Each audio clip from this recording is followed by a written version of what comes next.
por um mundo onde o menino Jesus seja a nossa suprema inspiração de vida, está começando o Parlatório Especial de Natal, aqui de Brasília, pela TV Pai Eterno.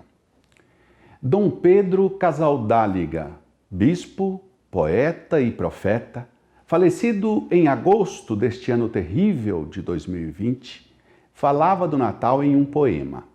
Ele dizia assim: Natal, um Natal outro, para descobrir, acolher e anunciar o Deus conosco hoje, aqui. Segundo Mateus, capítulo 25, quem se entende com os pobres pode se entender com Deus.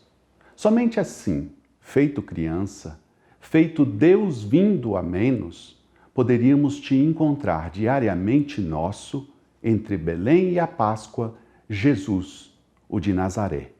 Apesar de todas as crises, se podemos balouçar a Deus entre os braços de Maria e José, não há motivo para ter medo. Deus está ao alcance da nossa esperança. No programa de hoje, vamos conversar com duas pessoas que acolhem a esperança de Jesus de modo bem diferente.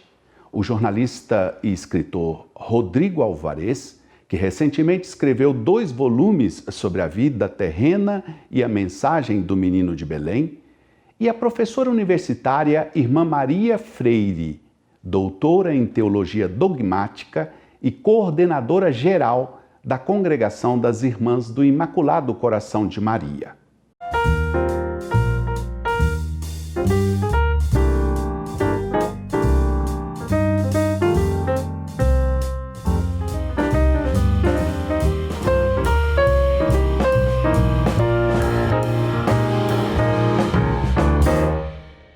Rodrigo Nascimento Alvarez é carioca.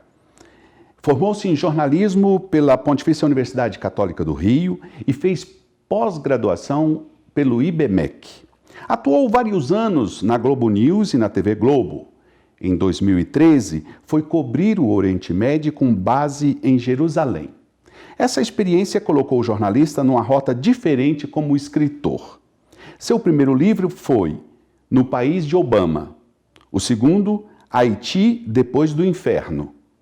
Em setembro de 2014, lançou Aparecida, sobre Nossa Senhora. Depois, em 2015, Maria. Em 2016, escreveu a biografia do padre Fábio de Mello. 2 anos atrás, escreveu Jesus, o homem mais amado da história. E este ano, lançou um 2º volume sobre o mesmo tema, com o título de Cristo. Rodrigo, é um prazer enorme receber você aqui no programa Parlatório. Seja muito bem-vindo. Quando eu li o livro Jesus, eu vi que você confessava não querer levantar polêmicas inconclusivas e nem inquietar aqueles que têm fé. Todos esses trabalhos com temas relacionados à vida de fé exigem para você um cuidado maior como escritor? Padre, não, porque o meu critério jornalístico ele não depende do tema que eu estou tratando. Eu sempre vou procurar a fonte mais confiável, eu sempre vou rechecar todas as informações que eu escrever, eu sempre vou procurar fontes que neguem aquilo que eu estou afirmando, aquilo em que eu acredito ou aquilo em que eu sou levado a acreditar. Então, escrever sobre um tema não religioso ou escrever sobre a vida de Jesus Cristo e dos apóstolos é igualmente para mim um trabalho que exige o máximo de credibilidade. Então é só mais difícil, né, padre? Porque eu tenho que voltar 2000 anos no tempo para investigar uma história que em muitas partes ficou perdida lá atrás, que é preciso fazer um quebra-cabeças para reconstruir. Na primeira parte da sua obra sobre o menino de Belém, no livro Jesus, você dá um acento especial ao início da vida pública de Jesus, explorando o fato dele não ser aceito em Nazaré, resgatando o nosso conhecido ditado que, na casa de ferreiro, o espeto é de pau. Você acha que nós, Rodrigo, corremos o risco de estar repetindo essa atitude de distância e de recusa em relação a Jesus naquilo que ele ensinou em sua essência?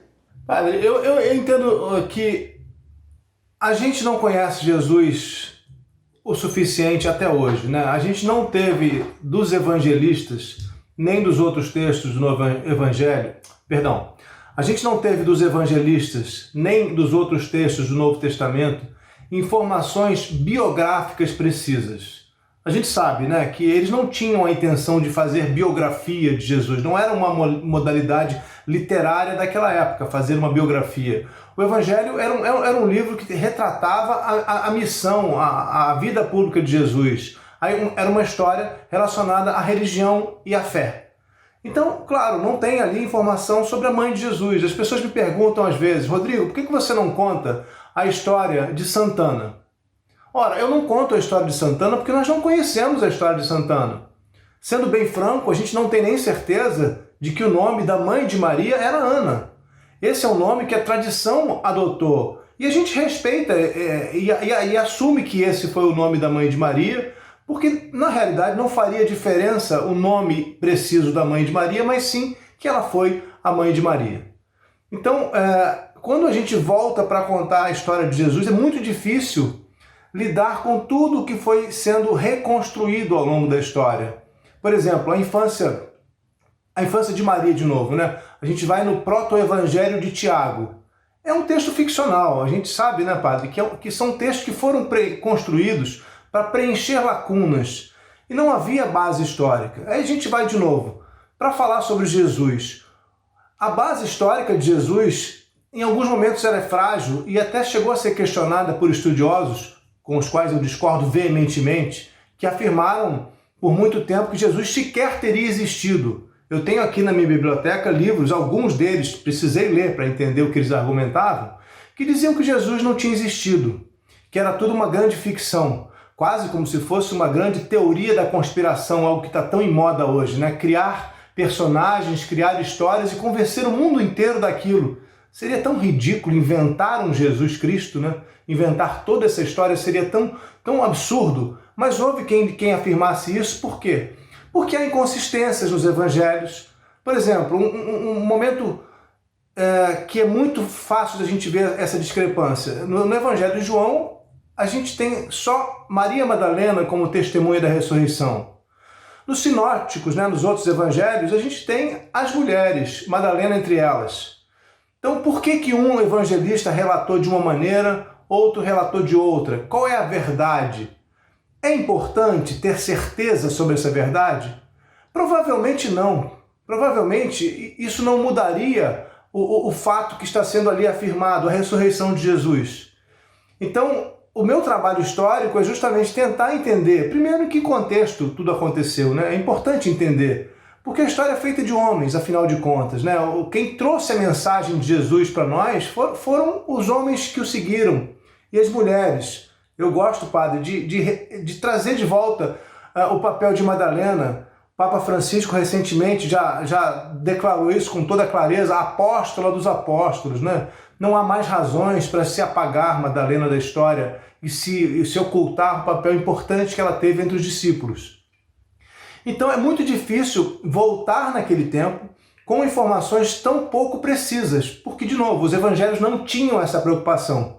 A preocupação era muito maior, e aí isso está muito bem feito, muito bem retratado, com a mensagem de Jesus, com a novidade que Jesus trazia dentro do judaísmo, apresentando primeiro para os judeus e depois, através de Paulo, o apóstolo dos gentios, uma mensagem que foi apresentada ao mundo.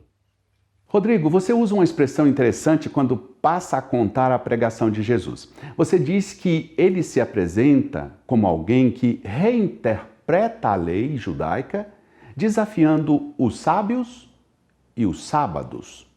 Essas duas perspectivas, teoria religiosa e ritos religiosos, têm que tipo de importância na história de Jesus que você conta? Padre, acho a minha visão, depois de todo esse tempo estudando sobre Jesus, e estudando de um ponto de vista diferente dos religiosos, né? Estudando do ponto de vista de alguém que não faz parte de um corpo religioso, não sendo religioso eu mesmo, a minha visão de Jesus é como um reformador, em todos os sentidos, um reformador. Ele traz uma mensagem que desafia a mensagem corrente no judaísmo.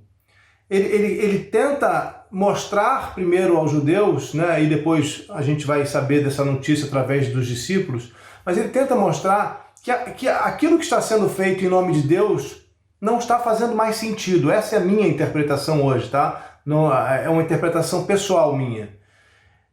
Então ele primeiro precisa mostrar aos fariseus e aos saduceus, os saduceus que a gente sabe mandavam no templo, mandavam em Jerusalém, e a palavra mandar eu emprego aqui com muita precisão, porque ao mandar tinham muito poder, e para ter poder tinham que ter alguma relação não muito positiva com os romanos, né? Precisavam, como Jesus acabou apontando, e já vinha sendo apontado por outros religiosos, como os essênios, que os saduceus eram um poder corrupto em Jerusalém. A maneira como os fariseus empregavam e interpretavam a lei, para Jesus e para muitos dos essênios já não fazia mais sentido. Então Jesus começa a fazer uma releitura e questionando até mesmo isso, o sábado, né? Fazendo aquilo que é mais importante no momento em que tem que ser feito. Eu acho que essa é a grande mensagem. Jesus não vai deixar de operar um milagre porque é sábado e a lei diz que o sábado deve ser guardado. Se há algo importante a ser feito, ele será feito apesar da lei. E aí, essa também, de novo, é a minha visão, que eu falo aqui muito pessoalmente. Jesus precisava desafiar a lei e mostrar que, de certa maneira, nem tudo que estava naquela lei era uma lei divina. Que nem tudo aquilo que estavam pregando na cidade de Jerusalém vinha de Deus. Porque Deus não pode pregar apedrejamentos. Eu não acredito que a mensagem de Deus é vamos apedrejar os homossexuais, vamos apedrejar as mulheres adúlteras até a morte. Então Jesus começa a olhar para aquilo e diz, olha, isso é um absurdo. Ele não disse o que eu vou dizer agora, mas a minha interpretação isso é coisa de homens, isso não é coisa de Deus. O uso que você faz de fontes dos chamados escritos apócrifos é bem curioso. Eu fiquei intrigado, por exemplo, com o que você falou sobre o Apocalipse de Pedro. Você disse que ele, por um triz, entrava na lista canônica do Novo Testamento. Como é que foi isso, Rodrigo? Muito simples olhar para o Novo Testamento e ver ali uma obra fechada. 27 volumes, 27 livros, as cartas de Paulo, os evangelhos, Atos dos Apóstolos, o Apocalipse. Mas quando a gente volta na história para entender como se formou o Novo Testamento, a gente sabe que não foi simples, né? Foi objeto de muita discussão chegar à conclusão de que livros mereceriam estar naquilo que se considera o cânone, ou seja, os textos sagrados do cristianismo. E por muito tempo, né, por exemplo, o Apocalipse de Pedro foi um texto lido em liturgia, né, em missa, não só debatido, mas lido publicamente por cristãos aos quais a história cristãos que nós respeitamos e nos quais confiamos como fontes até hoje. Então, se lá atrás os primeiros cristãos consideraram o Apocalipse de Pedro um livro confiável e importante sobre a fé em Jesus Cristo, por que nós devemos ignorá-lo? Tudo bem, a gente pode concluir que há momentos no Apocalipse de Pedro que vão se chocar contra aquilo que afirma a doutrina cristã. Então, por isso, o livro não entrou no Novo Testamento. Mas a gente não pode ler esse texto com uma ressalva? Olha, esse texto ele é muito importante em todo ele nos afirma uma série de fatos ou uma série de visões sobre a fé que são altamente relevantes, mas há, de fato, aqui um momento que se choca com a nossa fé. Então, acreditamos que você pode ler esse texto, mas leia com essa ressalva. A minha visão por que precisamos não olhar para toda a beleza do texto do Apocalipse de Pedro, ou falo de outro, reconhecimentos de Clemente. Eu coloco também no livro Cristo, né, uma passagem que é bastante longa, e eu conto de maneira resumida e atualizada para que as pessoas possam compreender, né, contextualizando, o que teria sido um embate entre o apóstolo Pedro e Simão o Mago, aquele que era visto praticamente como a encarnação do mal. É altamente filosófico o embate entre Pedro e Simão o Mago. Por que nós não vamos ler os reconhecimentos de Clemente? Eu entendo, houve um momento em que os líderes da igreja precisaram afirmar algumas verdades porque surgiam outras fontes de conhecimento, outras, podemos chamar, seitas cristãs que divergiam e que se baseavam naquela forma de conhecimento. Então, negar um texto, de certa maneira, negar toda uma outra verdade que é afirmada por um outro grupo cristão. Mas isso já acabou. Esse tempo já passou. Não está mais em disputa, pelo menos eu não entendo que esteja, o que é a fé em Jesus Cristo, o que Jesus Cristo representou para a humanidade e o que ele é para os cristãos. Isso não está mais em disputa. Então, será que a gente não pode agora, 2000 anos depois, de maneira madura, voltar e ler esses textos? Ver, por exemplo, a beleza que está no Evangelho de Tomé, com algumas passagens que relatam, verdadeiras ou não, a gente tem que saber disso, né? Às vezes pode ser uma maneira de o autor ter interpretado aquilo que ele viu ou aquilo que ele ouviu falar. Mas, de qualquer maneira, há uma beleza enorme em determinados textos que, a meu ver, não precisa fazer com que a gente descarte aqueles textos, porque há ali passagens que não condizem com a doutrina cristã. Então eu trago no livro e sempre mostro para os cristãos, porque a maioria dos leitores dos meus livros são cristãos, ainda que haja ateus que leem meus livros, judeus que leem meus livros, que já me relataram ter lido, porque há um interesse histórico. Como não se interessar por Jesus Cristo, né? Só se você não vive no planeta Terra. Então, eu acho que hoje a gente tem maturidade suficiente para dizer, olha, podemos ler esses textos. Você não vai abalar a sua fé porque há uma passagem no Apocalipse de Pedro que não condiz com a nossa doutrina cristã. Eu posso ler, interpretar e entender sem deixar de ver a beleza que há no texto. O centro de tudo, repetido muitas vezes no primeiro volume do seu livro, é o amor ao próximo, que inclusive contraria a doutrina dos essênios, quando Jesus pede no Sermão da Montanha que as pessoas amem também os inimigos. Eu li certo ou li errado o que você escreveu? Padre, essa é inclusive uma grande diferença de Jesus para os essênios.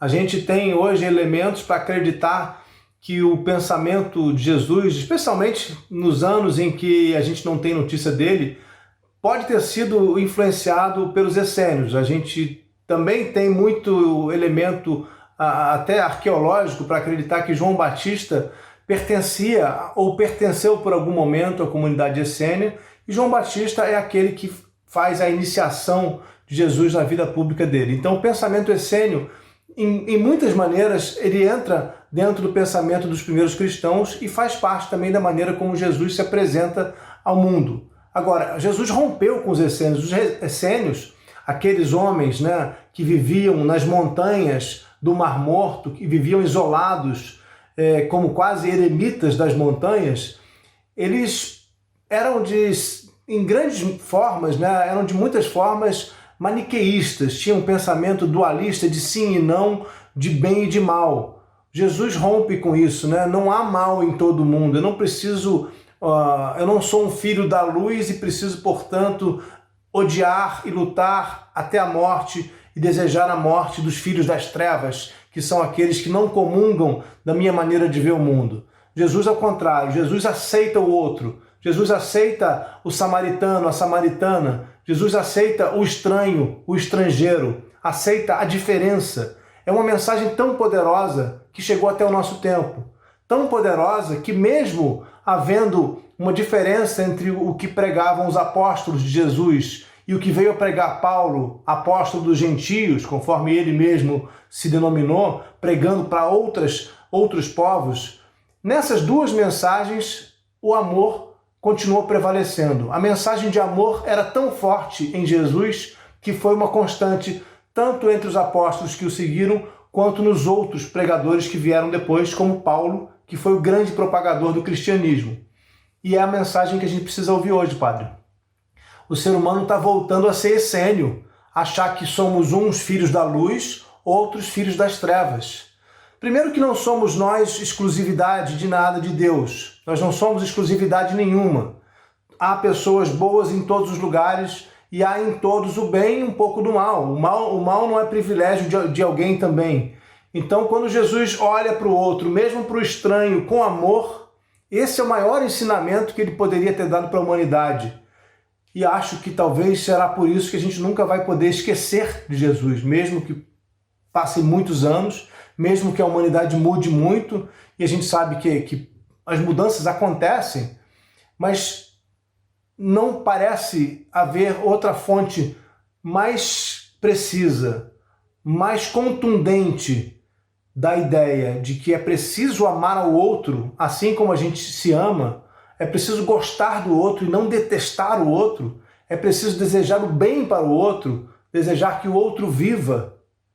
Não há outra fonte mais contundente do que Jesus Cristo para nos falar de amor. E não foi por acaso que Paulo e os apóstolos e todos que os seguiram continuaram divulgando a mensagem de amor. Eu acho que a gente está agora numa época de Natal, é mais do que pertinente lembrar a mensagem principal de Jesus, que não era jamais dividir ninguém, não era jamais entrar em guerras, não era jamais detestar, pregar o ódio, era amar aos outros. Acho que é um momento oportuno para a gente falar de amor. Antes de encerrar, gostaria que você falasse do apóstolo Paulo, personagem que você destaca no seu segundo volume da obra sobre Jesus. Você acha, como alguns estudiosos, que o cristianismo que nós conhecemos é quase um paulinismo? Eu tendo a concordar, padre, com essa afirmação de que o cristianismo que chegou até nós é o cristianismo de Paulo. E no Cristo, nesse livro novo, eu coloco isso com muita clareza, sabendo que isso vai gerar incômodo, tá? Eu tenho certeza de que há algumas passagens, algumas visões que eu tenho que podem gerar incômodo. Mas, de novo, jamais eu tento desafiar a fé, porque eu acho que nem jamais o meu propósito não é, e as pessoas não se sentem desafiadas em sua fé ao ler isso que eu escrevo. Mas a pesquisa histórica nos mostra com toda clareza que houve uma divisão logo no começo, entre, a gente poderia dizer, já para usar o jargão dos religiosos, né, entre petrinos e paulinos, que eu diria mais, entre tiaguinos e paulinos, porque o papel de Tiago precisa ser resgatado também. Então havia uma congregação em Jerusalém, seguindo os passos de Jesus, que os documentos históricos nos mostram, pelo menos nos seus primeiros anos, foi comandada por Tiago. E aí eu vou tomar a liberdade de dizer aqui, padre, Tiago, aquele que é apresentado a nós como irmão de Jesus. Podemos depois entrar em detalhes sobre por que ele é chamado de irmão, se ele é ou não. Mas é assim que ele é apresentado a nós, Tiago, o irmão do Senhor. O próprio Paulo vai chamar Tiago de irmão de Jesus. Então, surgem duas congregações predominantes. A primeira, a congregação de Jerusalém, onde a gente vê os apóstolos de Jesus, Pedro, Tiago, João e os outros. E a congregação, as congregações, as assembleias, né, que começam a ser criadas por Paulo. É importante dizer, né, a assembleia é o sinônimo de sinagoga, é uma casa de reunião. Era assim que começava a disseminação da fé em Cristo. Paulo reunia as pessoas em assembleias, em casas. E assim ele ia passando aquele conhecimento dele. O cristianismo que chegou até nós não foi o cristianismo de Tiago, de Pedro, de João e dos apóstolos. Ele é um cristianismo que tem uma releitura feita por Paulo. Sim, se algum teórico disser o cristianismo que nos chegou é um paulinismo, eu não teria dúvidas em concordar, né? A visão de Paulo é a visão predominante no cristianismo que existe até hoje. E a reforma moral proposta por Paulo, e aí sim eu digo com prejuízo da mensagem de Jesus, a reforma moral de Paulo também chegou até nós. A repulsa ao homossexual, a misoginia que está em Paulo, a gente não pode deixar de reconhecer, naquele tempo em que Paulo viveu, a mulher não era considerada no mesmo plano do homem. Está claro no texto de Paulo que a mulher é colocada abaixo do homem. Ele diz isso com toda clareza. Então, isso não está na mensagem original de Jesus. Eu não leio isso, não encontro isso nos textos atribuídos a Jesus. Antes de encerrar, apresentamos sempre aos nossos entrevistados uma citação para um breve comentário. escolhemos para você uma palavra do Papa Francisco pronunciada na noite de Natal do ano que foi eleito Papa, em 2013. Abre aspas. A graça que se manifestou no mundo é Jesus, nascido da Virgem Maria, verdadeiro homem e verdadeiro Deus. Entrou na nossa história, partilhou o nosso caminho, veio para nos libertar das trevas e nos dar a luz. Nele manifestou-se a graça, a misericórdia, a ternura do Pai. Jesus é o amor feito carne. Fecha aspas. É lindíssima a declaração do Papa, né? Como, aliás, quase tudo que esse Papa vem fazendo é um papado que certamente já é memorável, mesmo enquanto está acontecendo. A visão do Papa, que se aproxima tanto da visão que a gente entende ter sido a visão de Jesus, o olhar que o Papa tem também para os outros, também para as outras religiões, para os muçulmanos, para os judeus, para os ateus. O Papa trata todos com dignidade e com amor. Penso que a declaração do Papa Francisco nesse Natal de 2013 nos faz relembrar mais uma vez o quanto Jesus chegou ao mundo num momento de grande crueldade e apresentou à humanidade uma maneira muito mais simples e muito mais humana, e por que não dizer divina, de ver o outro e de ver a humanidade. Jesus mudou a maneira como os homens se relacionam, rompendo com uma tradição, que era uma tradição do tempo terrível em que ele vivia também, principalmente, uma tradição de crueldade e de ódio ao diferente. E mais uma vez, acho que a mensagem do Papa Francisco se revalida todos os anos, se revigora todos os anos, porque é preciso, mais uma vez, relembrar que a mensagem principal de Jesus não é outra senão o amor. O amor, o amor. E aí Paulo fez uma belíssima carta aos Coríntios, né? Um trecho de suas cartas aos Coríntios, que a gente veio a chamar de hino ao amor, que é belíssimo, né? E traduz isso de maneira muito precisa também. De nada adianta falar a língua dos anjos ou falar a língua dos homens se não houver amor, se eu não souber amar. Sem amor, eu nada seria. Não tem como não concordar com essa declaração de Paulo, que tem total conexão com o que disse o Papa Francisco, que tem total conexão com a mensagem central de Jesus Cristo, que continua ecoando entre nós. Rodrigo, muitíssimo obrigado pela sua presença nesse nosso programa especial de Natal. Muito obrigado, Padre Rafael, obrigado a todos. É um prazer estar aqui na TV Pai Eterno. Eu também desejo um Feliz Natal para todos e um ótimo 2021. Obrigado, um abraço. Fique conosco. Depois do intervalo, vamos conversar com a irmã Maria Freire. Ela é doutora em teologia e coordenadora geral da Congregação das Irmãs do Imaculado Coração de Maria. Até já.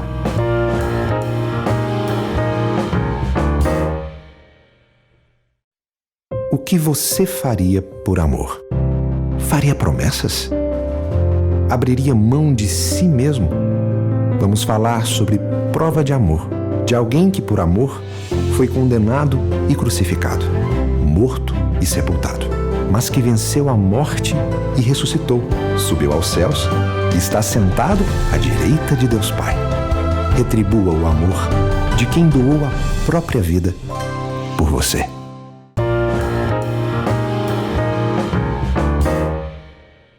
Estamos de volta com o programa Parlatório Especial de Natal. E agora nós vamos conversar com a irmã Maria Freire Silva.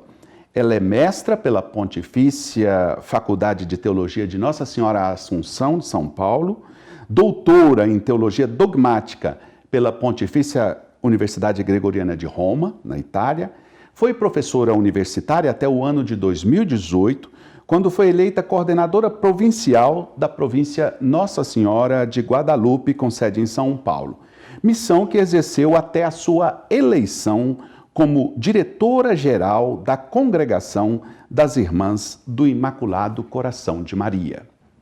Irmã Maria Freire, muito bem-vinda ao programa Parlatório Brasília, especial de Natal. É um prazer receber a senhora aqui. Na primeira parte do nosso programa de hoje, nós conversamos com o jornalista Rodrigo Alvarez. Ele escreveu 2 livros sobre Jesus Cristo, enfocando leituras paralelas como a dos escritos apócrifos. Eu pergunto à senhora como teóloga, o chamado Jesus histórico tem que tipo de distância do que chamam de Cristo da fé? Olá, telespectadores, um abraço já natalino, também ao Padre Rafael, e é uma alegria muito grande estar aqui com vocês, e eu penso que a distância entre Jesus histórico e o Cristo da fé se deve a um processo que, diante do aumento populacional, digamos, dos cristãos nos primeiros séculos, e como também vem sendo a compreensão da comunidade primitiva, que tem presente esse Jesus histórico que caminhou nas estradas da Palestina, esse Jesus que conviveu, que se fez igual, porém distinto naquilo que ele transmitia, naquilo que ele, na sua essência, era o Filho de Deus encarnado na história. Esse Jesus histórico, na comunidade posterior, vai adquirindo também um novo rosto a partir da fé da comunidade e também das reflexões, a filosofia que vai ser fundamentos para a reflexão cristã nos primeiros séculos. Então, as heresias também que vão penetrando as reflexões, a gente diz heresias, outros dizem as controvérsias cristológicas. Então, elas vão dando um novo rosto para fazer expressar o Cristo da fé. Então, nós temos ali 2 escolas. A escola de Antioquia é uma escola mais ligada ao Jesus histórico, à encarnação do Verbo. Aí daí a famosa frase, Deus desceu e o homem subiu, no sentido de que a descida de Deus e a ascensão do ser humano, porque Jesus, como o Deus que se encarna na história, que se torna humano, ele dá também essa humanização verdadeira a nós, aos cristãos, ao ser humano na sua totalidade. Então, essa é uma espécie que se trata na época de uma divinização do ser humano. Então, isso é na escola de Antioquia, que trabalha muito a encarnação. E na escola de Alexandria, uma escola de método alegórico, o método que sabe reler a palavra de Deus, toda a sua simbologia do Antigo Testamento ao Novo, aplicando a Jesus, é uma comunidade mais ligada à ressurreição, o Cristo da fé. Então, essas 2 escolas, elas têm algumas controvérsias nas suas reflexões. E a partir desse pensamento, dessa busca de compreender quem é Jesus da fé e que ligação esse Jesus da fé tem com Jesus histórico. Então, ali, devido às argumentações que a gente chama de controvérsias cristológicas, o que acontece ali é essa busca incessante para dar um enfoque no Cristo da fé. Nesse enfoque que se dá ao Cristo da fé, que a comunidade precisa fazer isso na sua fé, então parece ter um distanciamento do Jesus histórico. E isso a gente parece que com a mudança também do comportamento dos cristãos que antes eram perseguidos, que viviam a partilha, a igualdade, a partilha dos bens, chega, por exemplo, ao século IV, isso está se ausentando da comunidade. E a comunidade está também numa experiência a partir do Cristo da fé e, de certa forma, se distanciando do Jesus histórico através da prática. O Jesus histórico, ele se resgata a partir de uma consciência prática. O que ele fez, qual é o seu mandato missionário. Então, quando a comunidade começa toda uma via também mística, espiritual, num sentido enfatizando essa dimensão, existem alguns padres da igreja daquele momento que diz: nós precisamos voltar aos primeiros séculos da igreja. E quando diz isso São João Crisóstomo, nós estamos no quarto século. Então há uma distância, porém sempre a consciência de que esse Cristo é o mesmo. E daí o Concílio de Calcedônia, quando diz que ele é verdadeiramente homem e verdadeiramente Deus. Quer dizer, não há uma separação, e isso vai se basear nas cartas de Paulo. O crucificado é o ressuscitado e vice-versa. Então, o distanciamento, ele existe na reflexão, porém não em toda a reflexão teológica da igreja. Existiram sempre teólogos, teólogas que vão resgatando essa dimensão, fazendo a interconexão daquilo que Jesus realmente é. Jesus, o Cristo, o Filho de Deus, aquele que viveu encarnado na história, e é esse mesmo que é o Cristo da fé. Irmã, nós sabemos que a principal festa do cristianismo não é o Natal, é a Páscoa.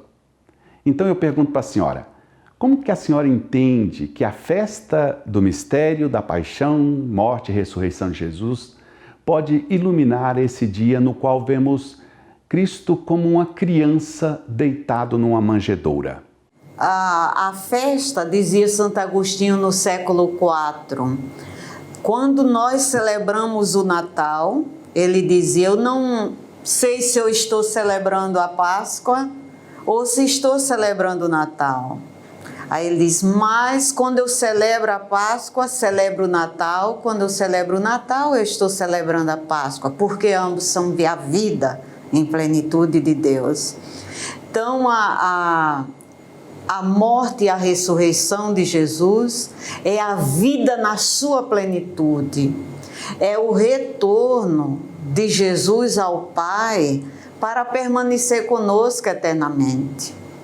Então, a unidade da festa, da ressurreição, da morte e ressurreição, o evento de Jesus Cristo, se liga ao Natal. E aí a gente faz um processo.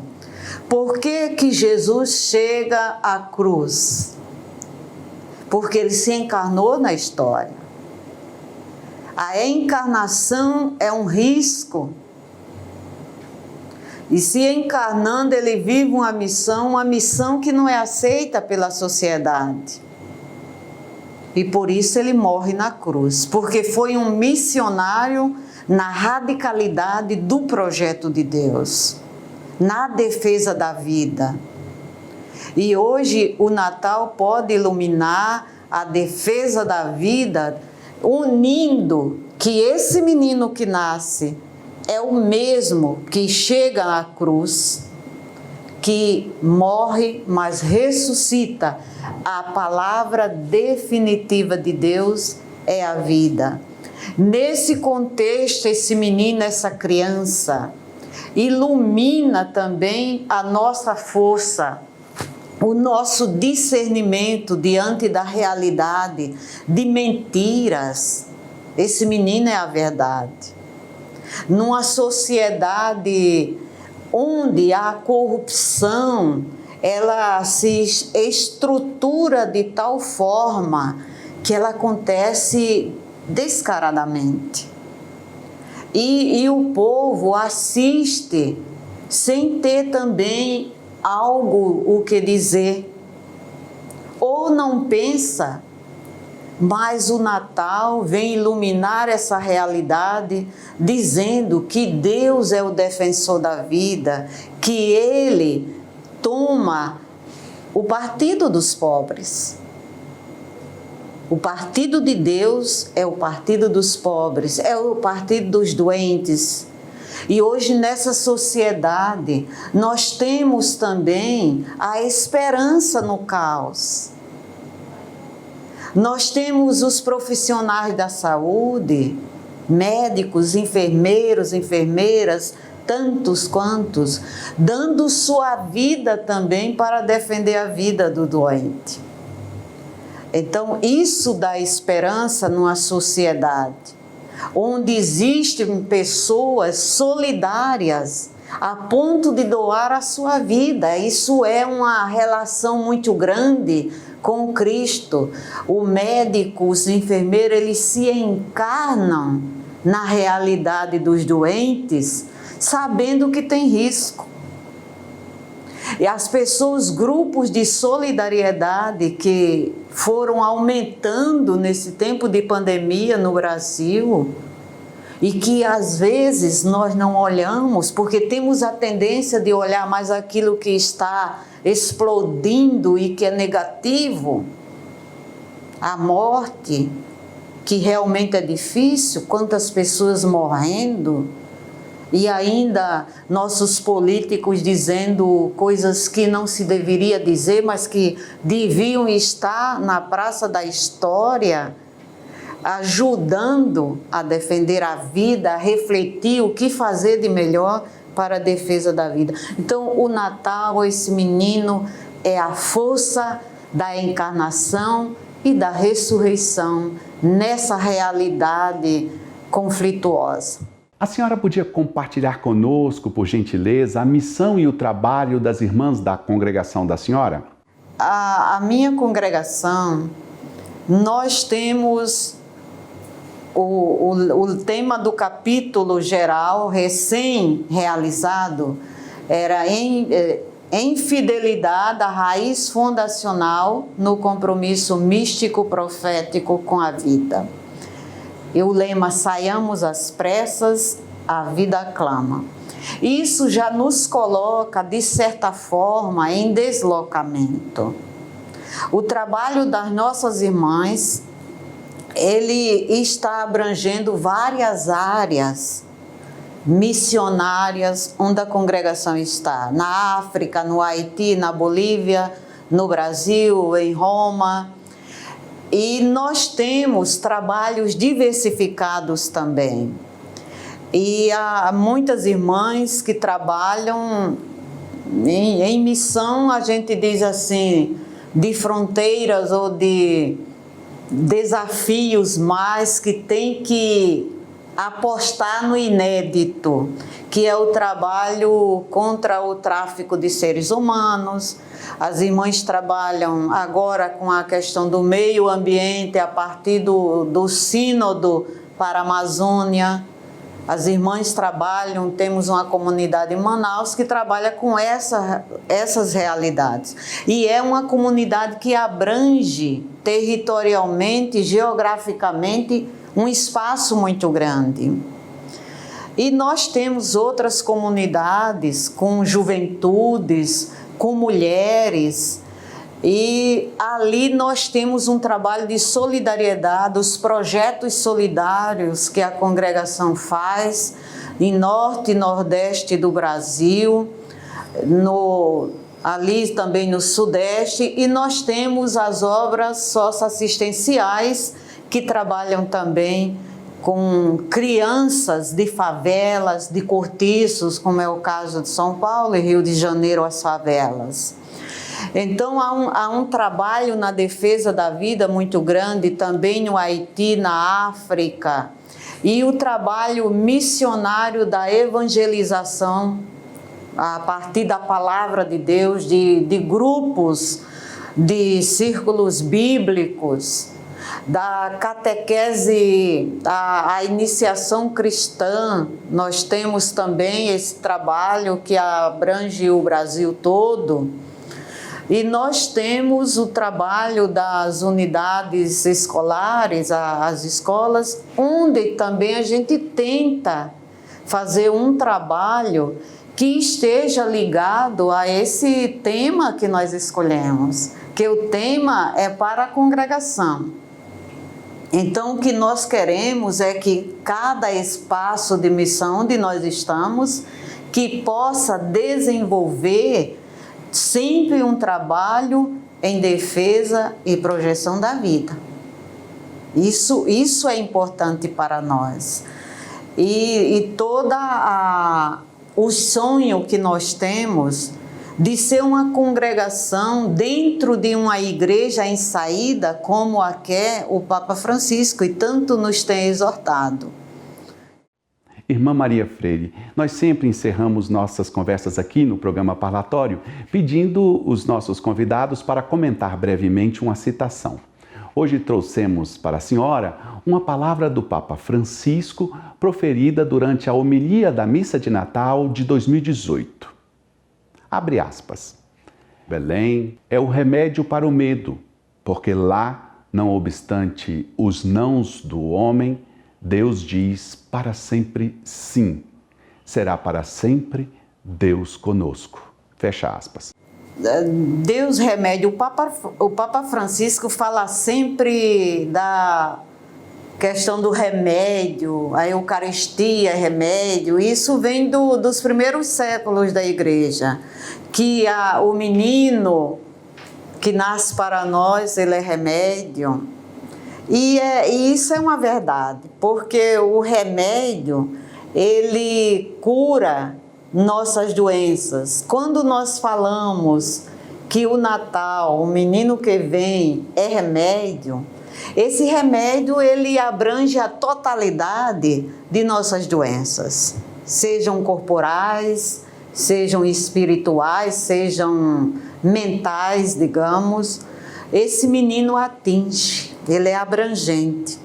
Então, esse que nasce é o remédio a partir da nossa esperança, da nossa fé, do nosso crédito nesse menino, da nossa acolhida.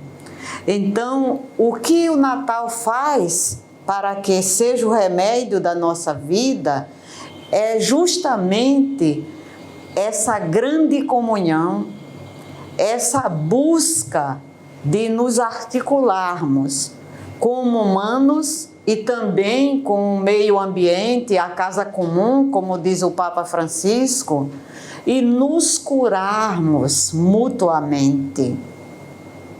É necessário que a gente, a partir dessa fé, possa ser um remédio para o outro, a outra pessoa. E através da nossa palavra, do nosso acolhimento, da nossa doação. Nós vivemos num país onde a violência nas redes sociais são demais, são tremendas. Isso não serve de remédio. Então, qual é o remédio para o cristão nesse Natal, a partir desse menino? É que nas redes sociais, cristãos possam levar a esperança. Não dividam a igreja como muitos dividem. Não falem mal daquele que está à frente da igreja, como é o caso do Papa Francisco. Quanta maldade nas redes sociais de pessoas que se dizem cristãs católicas. Isso não cura. Mas se nós cristãos pudermos, nas redes sociais, sermos a expressão desse menino, aí nós vamos nos curar mutuamente, curarmos dessa violência, do machismo, do feminicídio que acontece em nosso país, da agressão ao meio ambiente. Quando eu penso nesse menino como luz para isso, como remédio, eu sou a expressão dele, portanto, eu não divido, eu não provoco violência e eu não ataco o meio ambiente de forma tão desonesta, tão injusta, tão contraditória com o projeto de Deus. Então é necessário entender o que o Papa Francisco está dizendo, que esse remédio, ele é remédio para nos curar de tantos males, de injustiças, de fechamento, de egoísmo que nós vivemos. Então o menino vem dizer que o próprio Deus é um Deus em abertura, é um Deus que desce, que se desloca até nós. É um Deus que vê, que escuta, que liberta o seu povo. E Jesus Cristo é a expressão máxima da abertura de Deus. E eu posso dizer, da abertura da Trindade na história. Esse Deus que é Pai, Filho e Espírito Santo se abre, e por isso a vinda do Filho de Deus, o Verbo encarnado, e o Espírito Santo que faz o movimento da encarnação, os dois, já dizia Santo Irineu, no 2º século do cristianismo, são as duas mãos do Pai com as quais Ele nos abraça. São as duas mãos do Pai nos curando. Irmã Maria Freire, muitíssimo obrigado pela presença da senhora e Feliz Natal e abençoado Ano Novo. Muito obrigada, Padre Rafael, telespectadores. Desejo a cada um Feliz Natal e que o Natal seja o transbordamento do amor trinitário de Deus na história e que o Ano Novo possa nos deslocar para vivermos um tempo novo e do caos fazermos gerar vida nova. Feliz Natal, feliz Ano Novo. Muito obrigado. Você pensa que acabou o programa, né? Não, não acabou. Daqui a pouco tem uma surpresa, um presente de Natal para todos. Eu vou conversar com uma pessoa muito especial para encerrar o programa de hoje. Até já.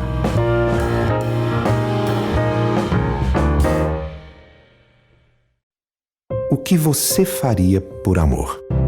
Faria promessas? Abriria mão de si mesmo? Vamos falar sobre prova de amor, de alguém que por amor foi condenado e crucificado, morto e sepultado, mas que venceu a morte e ressuscitou, subiu aos céus e está sentado à direita de Deus Pai. Retribua o amor de quem doou a própria vida por você.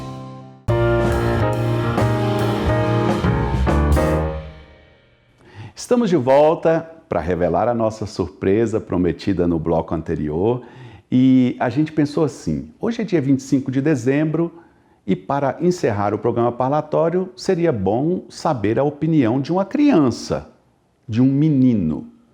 Então, conversamos com o Vitor Gabriel. Ele tem 7 anos e é filho de nossa produtora Franciele. Vitor Gabriel, eu estou muito feliz com a sua presença aqui no nosso programa num dia tão especial. Eu quero te pedir um presente. Fale para nós o que você faz e como é que é a sua família. Eu brinco, eu estudo e minha família é eu, meu pai, minha mãe, a minha irmãzinha de 4 anos, meu avô e minha avó. E minha família é feliz. A festa do Natal deste ano está toda diferente, você não acha? Tem a pandemia, que exige que não façamos reuniões com muita gente, mas ainda assim, você gosta dessa festa? Por que você gosta do Natal? Sim, eu gosto muito. Por quê? eu ganho presentes da mamãe, do papai, dos meus avós, que no caso eu tenho 5 avós. E da minha madrinha. Eu também gosto da ceia e também gosto da família. Neste Natal, a gente não pode fazer reunião com muitas pessoas, porque a pandemia tá aí, né? Se a gente fizer com muitas pessoas, a gente corre o risco de pegar a pandemia. Vitor Gabriel, eu gostaria que você deixasse uma mensagem de Natal para todas as famílias do Brasil. Pode ser? Nesse Natal, eu desejo muita paz, muito amor e muita saúde. Vitor Gabriel, muitíssimo obrigado pela sua presença. Um feliz e abençoado Natal e um bom ano para você e a sua família.